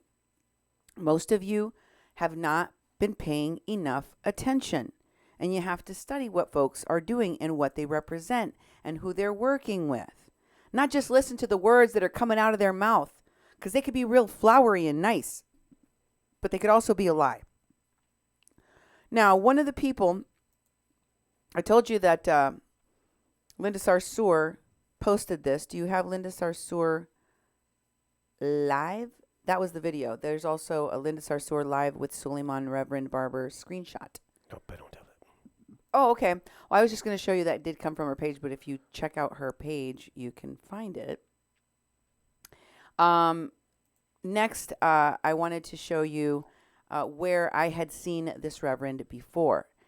He had been posted by Paula Graciela Khan somebody I had investigated on a previous show, and she worked with Code Pink. Do you remember her, Duke? Mm-hmm. Yep. And she had posted a Code Pink petition, I believe. It's a petition about health care, not welfare. Oh, okay. Is that what it says? Use our online software to tell your representatives healthcare, not welfare. It takes less than a minute. She was promoting that. And she tagged Johnny Dangers, Tony Cervantes. I wish I had expanded all of the other people that she tagged in that post. But this was posted from a petition for Code Pink. And the Reverend was saying $54 billion more to a war machine or job, education, healthcare, and infrastructure. $54 billion could provide healthcare to 22 million low-income children. What would make fewer people around the world hate us, lifting up the world, or bombing and invading? It's not that we don't have the money. It's that our moral priorities are wrong. And, I mean, all of that sounds fantastic, right? Mm-hmm. But who they are working with, Antifa especially, is really troublesome. But that's not the only thing. I also learned or found that, or remembered that Sarsour and Suleiman are friends. Uh-huh. Yeah, here's Linda Sarsour, Moral Monday, and Suleiman. One moment. Okay. One moment, please. Sure. I missed a couple, so that's... Oh, sometimes that happens. Oh, it's not in there. It's Sorry. one with It's not in the folder. Oh, what? Nope. It is not? Nope. So I can't see it either. Oh, it's not in my folder. Oh, I have to find it in a whole different directory. I apologize, folks. This is all my bad. Well, you know how I found this, Duke? Mm-hmm. I just typed in Omar Suleiman and Linda Sarsour on Facebook. You can do the same thing. Okay. It'll pop up some pictures of her and him together on Moral Monday, hashtag Moral Monday, that was posted on the Facebook page of Empower Change, and this is a Twitter account. It says, things are being put in cages separated from their kids. Kids are being put in cages separated from their families and in unthinkable conditions, but we are rising up. This Moral Monday, we are in El Paso with faith leaders from across the country, including Linda Sarsour and Imam Omar Suleiman, to demand that this administration and the Department of Homeland Security end child detention immediately. All of this would be fine and dandy if you didn't know how closely they work with Antifa, how closely they work with the Coyotes, how closely they are aligned with the crooked lawyers giving these people false hope. But also, and I did not know this in this article by algeminer.com, titled Best Friends, Linda Sarsour and Muslim Brotherhood supporter Omar Suleiman. And this is an opinion from 2017. I just Googled stuff to find out what their connection is, what they're known for. And it says in late 2014, Sarsour declared that Imam Suleiman made her more proud to be a Muslim and a Palestinian, close quote. 1 year later, she praised him as one of several Muslim scholars who speaks truth with courage and without apology. Suleiman responded, "May Allah reward you with goodness and thank you for being a leader in the trenches." July 2016, Sarsour promoted a glowing tribute to Suleiman and told her Twitter followers, Check out this profile of one of America's most prominent imams at Omar Suleiman 504. Proud to call him a friend. Suleiman warmly returned compliments, saying, just following in your footsteps, it's an honor to have you as a sister, friend, and leader. And a few weeks ago, Sarsour shared yet another article praising Suleiman. She told her followers, Imam Suleiman has inspired me to love my religion even more. A man of spirituality, conviction, and justice. We all know the saying, tell me who your friends are, and I will tell you who you are. So perhaps finding out who Suleiman is will tell us a bit more about the controversial activist Linda Sarsour. Suleiman describes himself on Twitter as a scholar and Duke community servant. Oh, yeah. Founder and president of Yakin Institute. He's a professor at SMU. He's a resident scholar at Valley Ranch IC.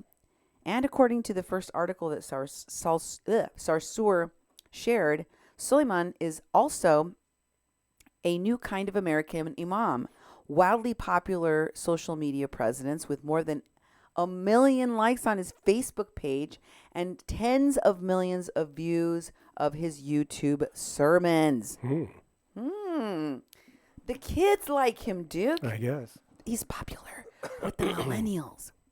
The more recent article promoted by Sarsour emphasized that due to his charismatic sermons and messages of inclusiveness, Suleiman has gained a national following and has become a leader of Dallas social justice movements. Hey, isn't that where Marianne Thompson Franks is from? Dallas, Texas area? Yeah, I think so. As well as a target of death threats from ISIS. So ISIS doesn't like him, and according to this anyway. But while the always smiling Suleiman is indeed a captivating speaker with a very large following on social media, he has an influencer, Duke. He's an influencer. Oh, I see. He has also publicly expressed some views and sentiments that don't quite square with his carefully cultivated image as an all-benevolent preacher of faith and hope. In late 2013, Suleiman provided perhaps the most alarming hint about his ideological sympathies when he took to Facebook and, without further comment, posted an image used to signal support for the Muslim Brotherhood. While efforts to list the Islamic group as a terrorist organization in the U.S. have only led to heated debates, it is undeniable that the Muslim Brotherhood's ideology has inspired the creation of several militant offshoots, including the Palestinian terrorist group Hamas. And since Suleiman comes from a Palestinian family, his ostensible support for the Muslim Brotherhood might also indicate sympathies for Hamas. The fact that Suleiman has repeatedly called for a Palestinian intifada only strengthens concerns about his ideological allegiance. On July 25th, 2014, Suleiman declared on Twitter and Facebook how befitting that the third intifada starts on the 27th night of Ramadan as worshippers are denied prayers in Masjid al-Aqsa. He ended his post with a prayer of sorts. God willing, on this blessed night, as the third intifada begins, the beginning of the end of Zionism is here. May Allah help us overcome this monster, protect the innocent of the world, and accept the murdered as martyrs. Amen. The post gained 1.9 thousand comments, more than 4,200 shares, 17,000 likes, and even was published on a Malaysian website. Suleiman called for the third intifada, and his explicit effort to cast it in religious terms came in the middle of a war between Gaza's Hamas regime and Israel. That conflict, of course, followed the kidnapping and the murder of 3 Israeli teenagers by Hamas members in June. and the firing of rockets by Hamas into Israel. Just 3 months after declaring the immediate outbreak of a third intifada, Suleiman posted on Twitter on October 30th, 2014, for the first time since 1967, Masjid al-Aqsa is closed. A third intifada is near, inshallah. Hashtag Free Palestine. Adding the inflammatory hashtag Al-Aqsa under attack. He posted the same text with an image of a closed entrance on Facebook, where the post garnered 377 comments, 11,000 likes, and more than 3,200 shares, which are visible only on the original post. Suleiman's eager participation of a third intifada is all the more chilling considering that during the infamous second intifada, also known as the Al-Aqsa Intifada, Palestinian terrorists slaughtered more than 1,000 Israelis and wounded many thousands more. And revealingly, Suleiman rushed to post his second call for a repeat of this kind of carnage, even though the closure of Al-Aqsa Mosque, and indeed the entire Temple Mount, had lasted only a few hours. The hours-long closure had been prompted by unrest in the wake of an assassination attempt by an Islamic Jihad terrorist on Rabbi Yehuda Glick, a right-wing Israeli activist campaigning for the right of Jews to pray on the Temple Mount. As reported by Israeli media, quote, Palestinians in the old city of Jerusalem set off fireworks in celebration of the assassination attempt. Suleiman's Facebook post certainly qualifies as virtual fireworks, and his repeated calls for a third intifada can only be read as an endorsement of the murderous violence perpetrated by Palestinian terrorists during the second intifada. It is also clear that Suleiman feels a burning hatred for Israel. On August 2nd, 2014, he posted a photo of 2 Arabic books on a little littered floor with the comment, how symbolic, 2 books buried in the rubble of a destroyed home in Gaza. One about Moses and the other about Muhammad. Peace be upon them both. The Zionists are the enemies of God, his messengers, sincere followers of all religions and humanity as a whole. Once again, Suleiman explicitly tried to ignite religious hatred against Israelis, and once again, thousands of his followers shared and liked the post. A year later, in 2015, in August, Suleiman shared a video from another Facebook user ostensibly showing Palestinians held up at Israeli checkpoints in the West Bank.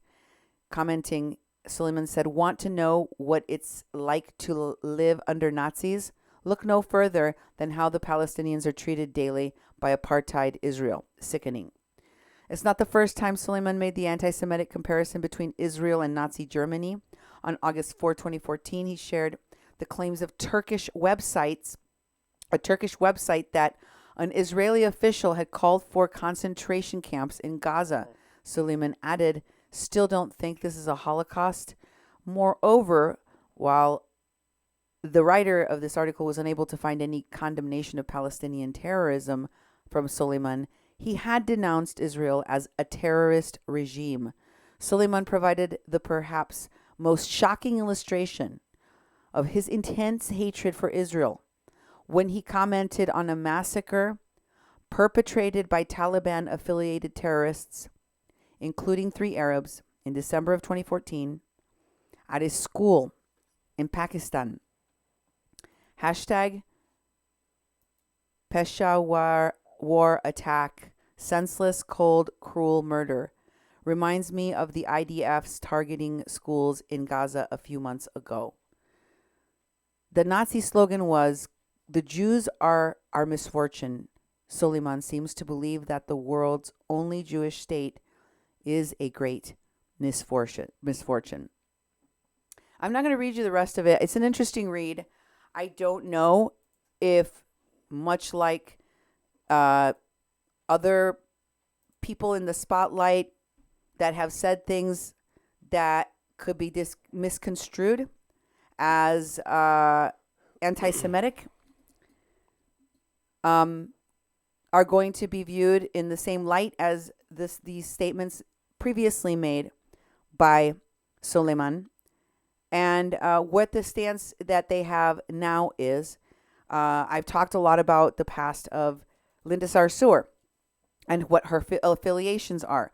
What I think is more interesting is how all of these propagandists made their way into the Democratic debates, and basically they came there to break the Democratic debates. Yep.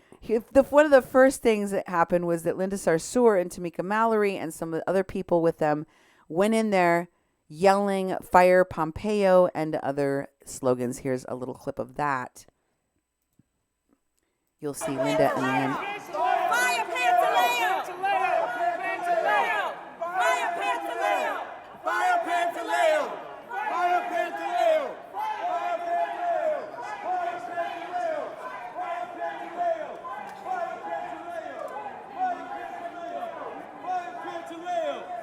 Fire Pantaleo! And then, of course, the next one is of Julian Castro reacting to, the debate, the protest that was brought into the debate.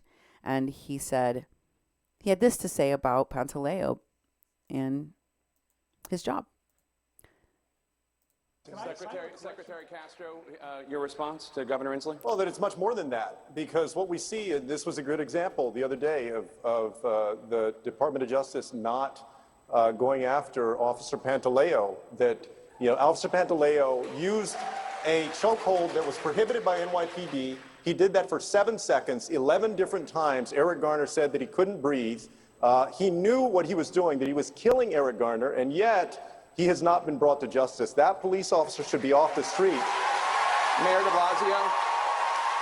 Mayor de Blasio?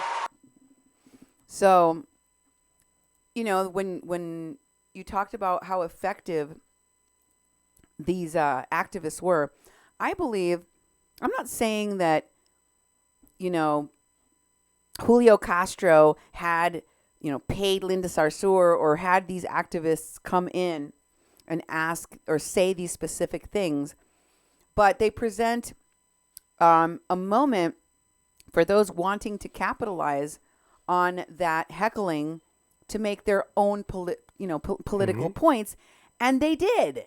Yep. Right away. And then, of course, the next one that we have here is of Movimiento Cosecha, a group that has been involved from the very beginning of these caravans and everything having to do with their support. And now they're disrupting the Democratic debates to say 3 million deportations. That's what they're saying. I never heard him talk about any of this when he was the secretary. Please be respectful. Please be respectful in the crowd. Please continue, Mr. Vice President.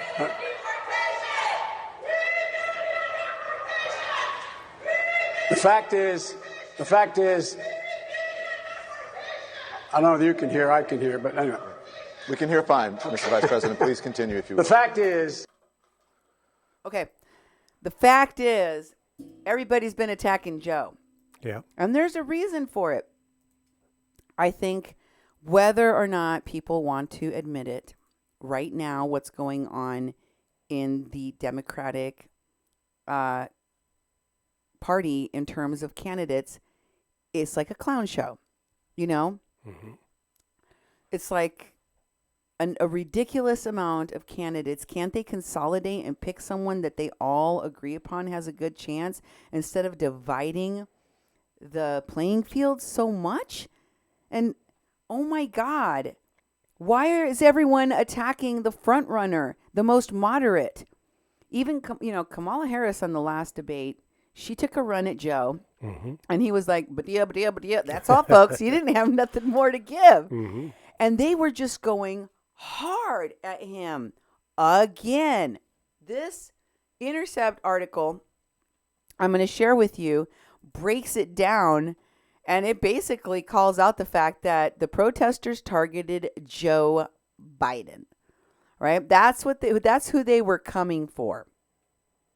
And also Bill de Blasio's treatment of the Eric Garner death. Okay? We hear that too. And in this article, I will share the link so you can go and check out all of the hoopla that happened at the debates. And it's got video clips in there for you from different angles. And there's some videos in here. It was just too boring for me to show you, like Cory Booker's video. I didn't bother with that. Oh, yeah. There's a whole bunch of others. You can go check it out for yourself if you want to. But it shows Movimiento Cosecha's tweets.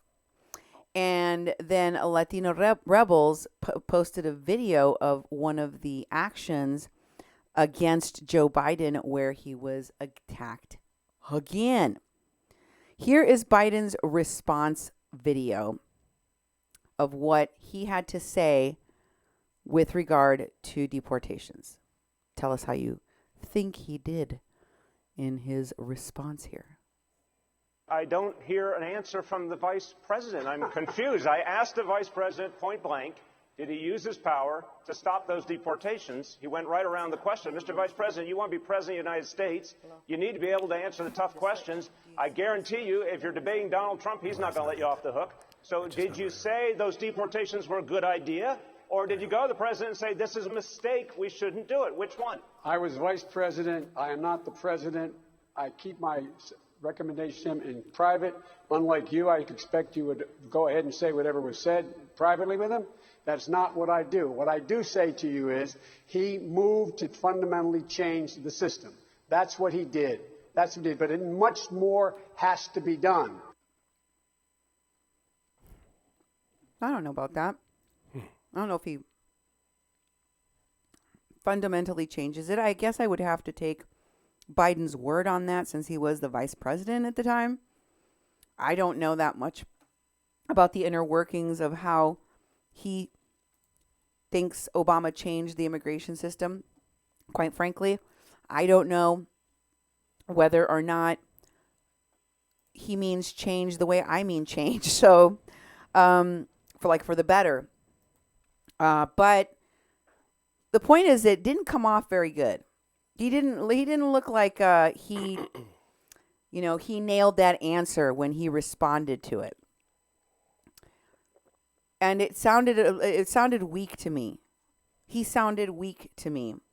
And I think that the radical left that is connected to Antifa, that is calling for people to do radical things like take up weapons, go out there, put your life on the line, go get in front of a ICE or Border Patrol agent and go and throw things at ICE and border detention facilities and shut down traffic and all sorts of nonsense that they're putting people's lives at risk, literally. Those folks are baiting these politicians on the left to either get as radical as they are or get attacked. Get as radical as they are or get buried and lose to some other schmo who, just the way that things are going and the way that the left is cannibalizing itself may just mean they're handing this election in 2020 right over to Trump. I don't know. What do you think? Am I exaggerating here? Because it feels like they're self-inflicting this wound. This is a self-inflicted wound for Democrats. Well, I think so. I'm also wondering why they're doing these debates a year before the primaries. I'm like, the primaries aren't for a long time, and it's like, and all these people announcing and then making this huge spread of people. Is that how do they pluck themselves off? Pluck them all down before primaries because it's going to be such a spread of people that they're not going to get the delegates they need to have a majority of who they think the front runner should be. You all go ahead and get involved in the primaries and the whole political process that promises you that you actually have a say in politics in this country. They're using the media. Most of the money spent on these things are media money. They pay millions of dollars for these ads. They're getting all this free advertising now through these so-called debates. These aren't debates. They answer some questions. They're not debating anything with anybody. It's all for show. And there's so many of them, they're going to eat themselves up. It's like that. They're just going to eat themselves up. That's what I think is it. And it's basically, I'm amazed there's going to be more. They said there's going to be more debates. There'll be less candidates. They have to raise money. A certain amount of money gets you into the debate. It's disgusting. Is it pay to play now then? Pretty much. I don't know about this, Duke. I got to say, they need to have some kind of entertainment at the halftime hour or something. Seriously, I don't know how you make people want to watch this because it's both depressing and boring.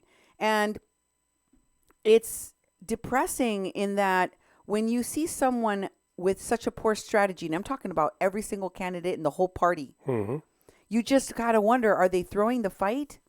It felt like they threw it in 2016. Yeah. Are they throwing it again? Is this all they got? Did Trump buy him out? I don't know. I'm just asking questions out loud. And, when they Cosecha cornered Biden at another event, this one was worse. Oh, my God. This Guatemalan man comes up to him and talk about not having a call to action. This guy walks up to him, and his story increasingly gets sad because he's like, during the Obama administration, there were ICE raids and deportations, and my family member got detained and deported. And then the following year, I got detained, and I got put in detention. I was separated from my family. That person in my family was separated from their family. I want you to apologize right now for all the families you separated. Not, how can you help us? Or here's where we're at now. This is what we need now. How can you help us? He was like, I want you to apologize for this. And it just feels like it's like a shaming section more than it is a, what are you going to do as a politician in the future? I mean, he might as well just have walked up and thrown a pie on his face or thrown tomatoes at him and went, boo, boo, for shame. Yep. Like in The Princess Bride. Listen for yourself. It's pretty interesting. Mi nombre es Nelson. My name is Nelson. Soy un documentado. I'm an undocumented immigrant. De Guatemala. I'm from Guatemala. En el 2016, cuando Obama era presidente, In 2016, when Obama was president, mi hermano fue detenido y deportado. my brother was detained and deported. Yo tengo una niña de 3 meses y hace 2 meses, en mayo, I have a 3-month-old daughter, and 2 months ago in May, fui detenido y puesto en proceso de I migración. was detained and put into deportation proceedings. Quiero pedirle que se disculpe por los más de 3 millones de inmigrantes que fueron deportados y separados de su familia. I want you to apologize for the 3 million immigrants that were deported and separated from their families Durante los años de Obama. under the Obama years. Y también quiero preguntarle si usted se compromete I want to know if you will commit a ponerle fin a todas las deportaciones y detenciones durante su primer día si fuera las elecciones. I want to know if you will commit to stopping all deportations and detentions if you are elected president. No. I will not all deportations and detentions. I would make sure that every single... Will you apologize for the 3 million deportations under the Obama administration? No. What I will... 3 million deportations under the Obama administration! Apologize now! Apologize now! 3 million deportations under the Obama administration! Apologize now! Apologize now! 3 million You want me to answer the question? under the Obama administration! You want me to answer your question? Yes, please. Oh, yeah. No, you don't really, but the fact of the matter is, It's a deportation for a serious felony is a deportation. Deportation for a misdemeanor should not be deported. Under my administration, there will be no family separation until there is a hearing whether or not asylum is in fact warranted. I will serve. Can you understand my English? Diciendo que bajo de su administración no va a haber separación de familias, pero no hace el compromiso de hacer ni una más deportación. Dice que no va a hacer ese compromiso y no va a pedirle por las 3 millones de deportaciones que pasó bajo de las administraciones de Obama, incluso su hermano. And there's no need to put anybody in a private prison. When we did it, there was a court where you could people show up for their hearings whether or not they're separated. They're more likely to show up when they're together rather than being separated, number one. That's a fact. Number two, I will not apologize for deportations of people who have committed a felony. I will apologize for deportations if, in fact, you're deported because, in fact, you're engaged in a misdemeanor and or your family was separated. We need family separation. I don't have time to do it now. I'll be happy to talk to all of you separately. So okay? Hey, Jim. Jim, right here. And by the way, dreamers should they're Americans already. A dreamer has already met the American standard. So you won't apologize for the 3 million deportations under the Obama administration? Oh, I'll apologize for a lot of them, but not for 3 million. Hey. That Duke. I mean, he tried. Joe was like, yeah, Joe is looking. He looked like he had his deer in the headlights for a bit there, and he's like, "Wait a minute, can this guy understand my English?" And they're like, "Well, here, let me start translating." And he's like, "Okay." But, he's going to lay out these points and stuff. He's like, "No, I'm not going to apologize." And he's like, "Mine's going to be different. Point number 1. And it's like, "Wait a minute. I can't spend all my time talking to you right now. I have to talk to everyone here. You can all talk to me, though. But I got to move on. My part's done now. We'll see ya." And so aren't you going to apologize? Aren't you going to apologize? He's like, "No, not for all 3 million. And then he goes into this thing like, only serious felonies. And it's like, under mine, misdemeanors. And it's like, wait a minute, Joe. Someone comes over the border, gets deported, they come back, then it's a felony. You can deport people that do that. So, and how is he going to change this whole system? The president by themselves is going to change the immigration system. They're going to need a lot of help from Congress, a lot of cooperation, and a lot better ideas, and it's already been put on the table. And most people don't even know how the law works, though, Duke, and that's the sad part. But Movimiento Cosecha, I wanted to do a little bit of a deeper dive. As you know, the Democratic Socialists of America, including AOC, Ladonna Allard, and of course Rashida Tlaib, who we saw protesting out there at the Democratic debates, and the folks that are seemingly trying to implode the Democratic Party are from the Democratic Socialists of America. They're the people that, they raised money through the Young Turks' leader, Cenk Uygur, who founded Justice Democrats and ran all of these different parties. And I mentioned that because I think it's important to acknowledge their huge involvement in everything from Standing Rock to now all of the border support network and the politics behind it. But let's look a little bit closer at Movimiento Cosecha, because they called, I don't know if you guys remember this, they made a call for 15,000 people to go provide asylum protection. Asylum protection. In other words, activists from America needed. We need immediately boots on the ground, 15,000 people. And they said, Trump is sending 15,000 troops. We won't let this be what greets migrants and asylum seekers coming to this country. We need 15,000 people in support of migrants and asylum seekers to help us at the border. And it has a place for you to sign up, get updates, and join us at the border. Come to the border to hear about the progress of this community. And who are they going to help? Who are they going to work with? Well, here's somebody that posted out their support. Border Liberation Front posted that we need to help the Caravan Support Network. And what is the Caravan Support Network? Scroll down, Duke. It says the Caravan Support Network, where you can donate it to it, is and these donations will be used as a way of sending organizers and volunteers to the U.S.-Mexico border with supplies to receive and support the brothers and sisters in their long journey.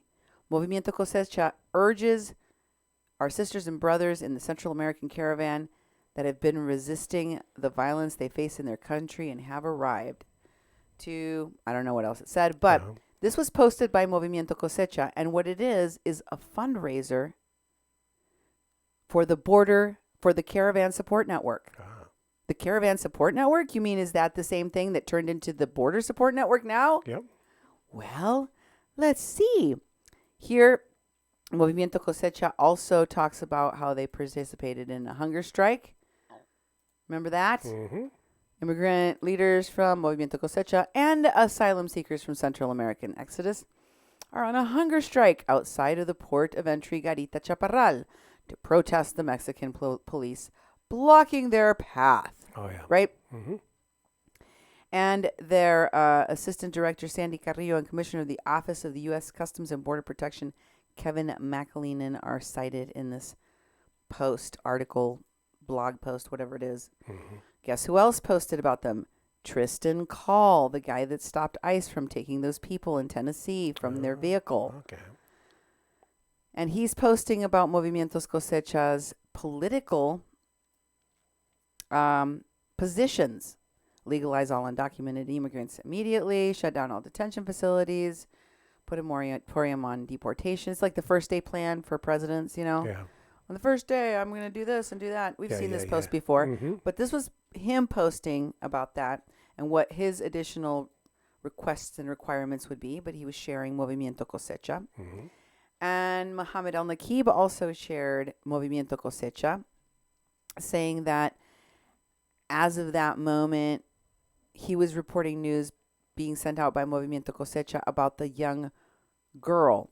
They're saying woman. It was a little girl that they claimed had been hit with a canister in the head. Remember that? Oh, yeah, yeah. They also supported Cosecha, Diversidad Sin Fronteras, Pitaya's group. Oh, okay. Here they are tagged with Movimiento Cosecha, Diversidad Sin Fronteras, and Movimiento Cosecha in Nogales, Arizona. Mm-hmm. The People for Bernie Sanders also post Movimiento Cosecha. And the Caravan Support Network. Donate to the team. Yeah. Who is the team of Movimiento Cosecha? Who is their ground team? Who are their foot soldiers? Who are their frontliners? The Caravan Support Network. Yep. Yeah. And who's promoting it? The People for Bernie Sanders. And what are they talking about here is an update from the border that an asylum seeker a young girl was directly hit. She's in critical condition or worse. Oh, yeah, yeah. None of that was true, of course. Yep. But they still posted these lies. Sex worker and Antifa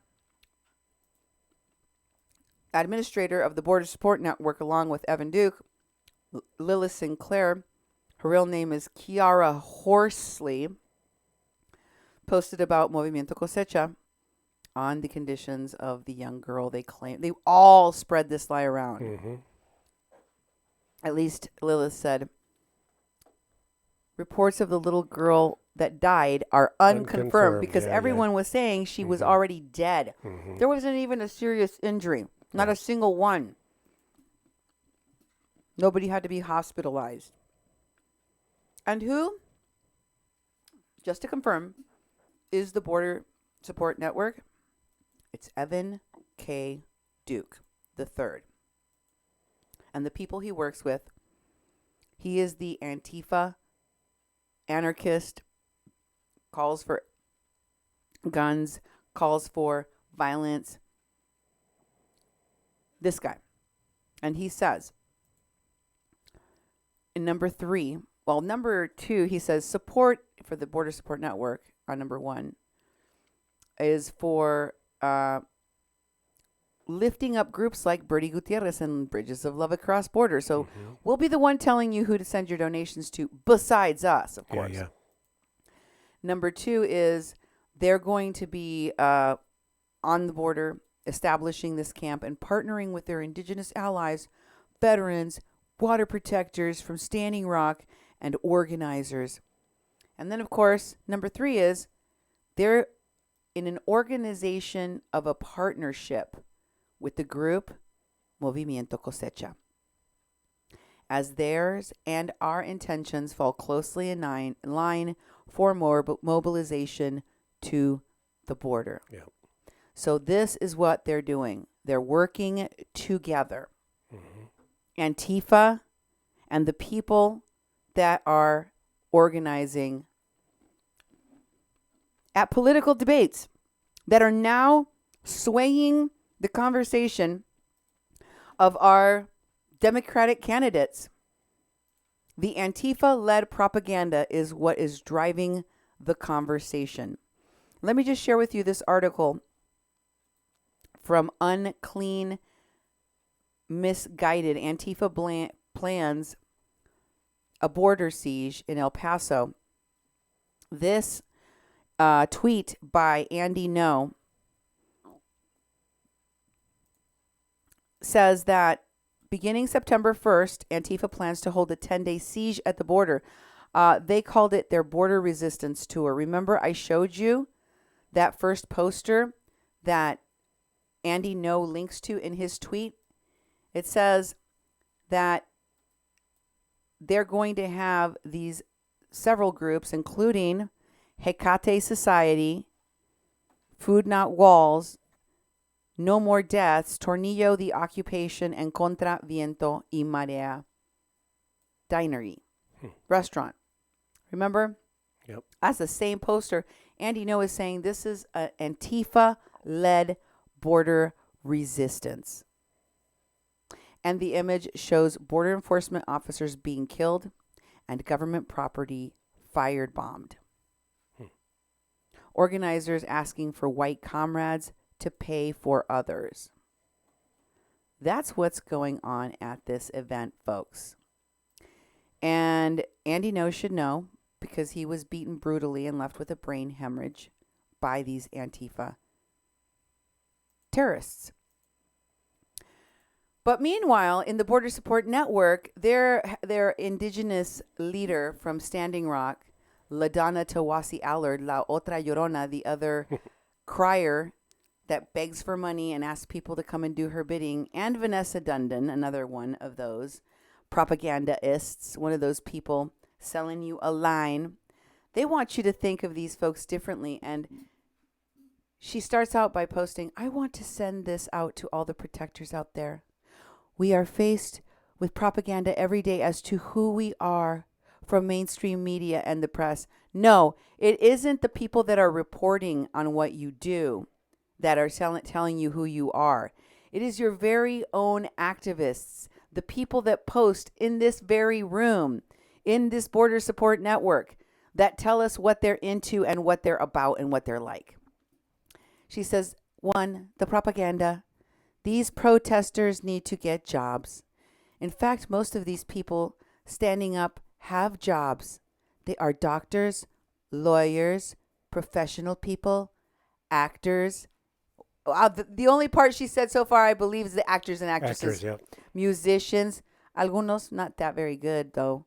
Writers, media, and newspapers, magazines, and people who come on weekends because they work. If you ask the people, they come from all types of professions.